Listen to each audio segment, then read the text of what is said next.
About to hear is that we working and we doing the things of God. So watch this. The title of the series is Doubting Minded Imagination.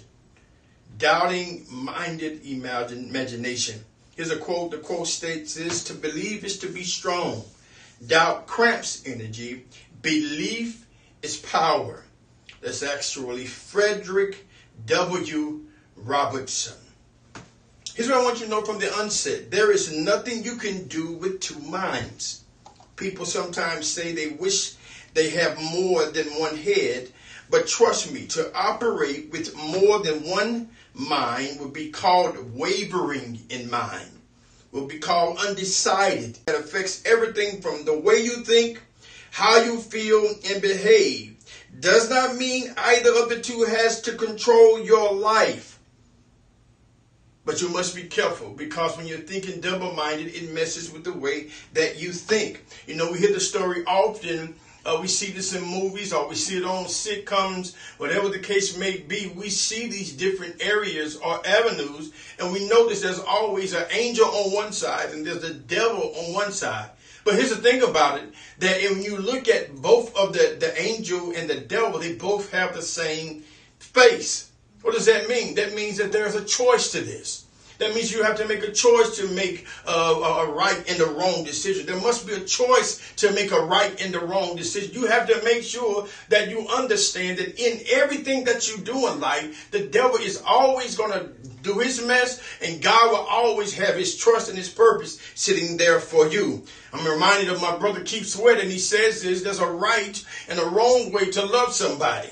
I understand back in 1783, Benjamin Rush hints that two wrongs don't make one right. Two wrongs won't right a wrong. Wikipedia states in rhetoric and ethics, two wrongs don't make a right, and two wrongs make a right.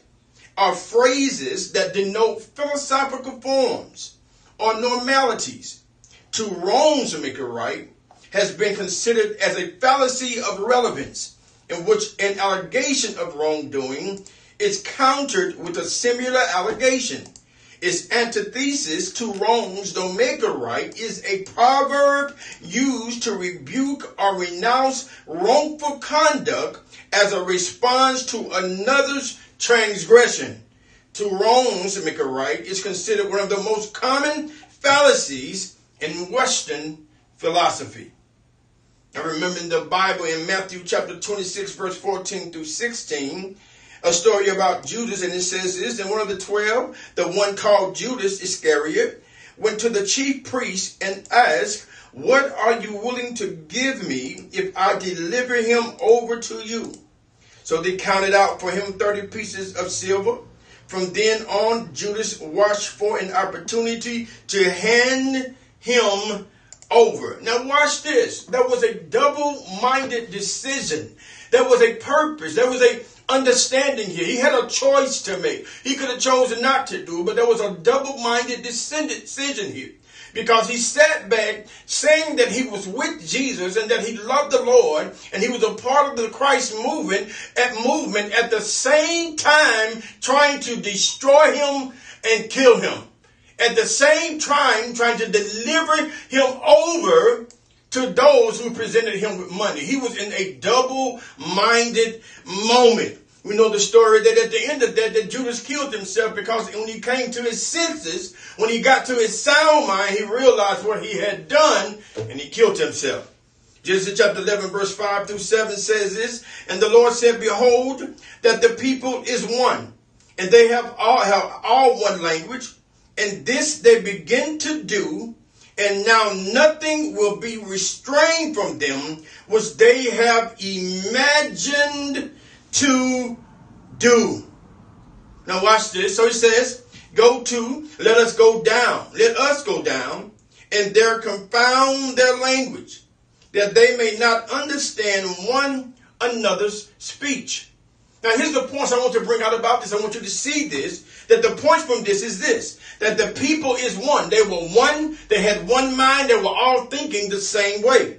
that's powerful in your life, when you get people together, when you get people working together and you have one mind and one ideal, when you start to think one way, then you cause one power or one situation to become stronger. Here's the next thing. They have one language. They were all speaking the same. They were all saying the same thing. They were all able to understand one another. So here's the point. When you learn to understand one another, or you understand what's going on, and you begin to understand how each other relates, then you're able to move to the next level. Watch this. And this they begun to do. You got to begin something, whether it's a business, or whether it's an idea, or whether it's a new job, whatever the case may be in your life, whatever you decided to do, you got to begin something, whatever they have begun to do. Here's the next thing. And then God said, let us go down and confound their languages. Let me confuse their tongue so they don't know what they're speaking.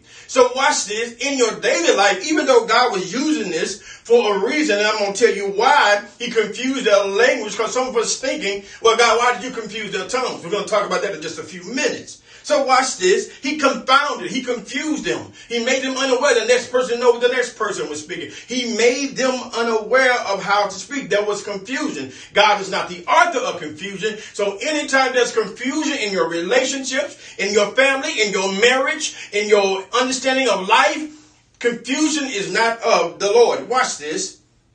The next thing is change their language. Change the way that they were speaking. Change their voices, how they understood one another. Change their language. When you stop speaking the same thing, you bring a level of confusion. So now God had a purpose when he confused their thinking and their speech, because they were trying to, watch this, they were trying to get to heaven through works instead of relationship.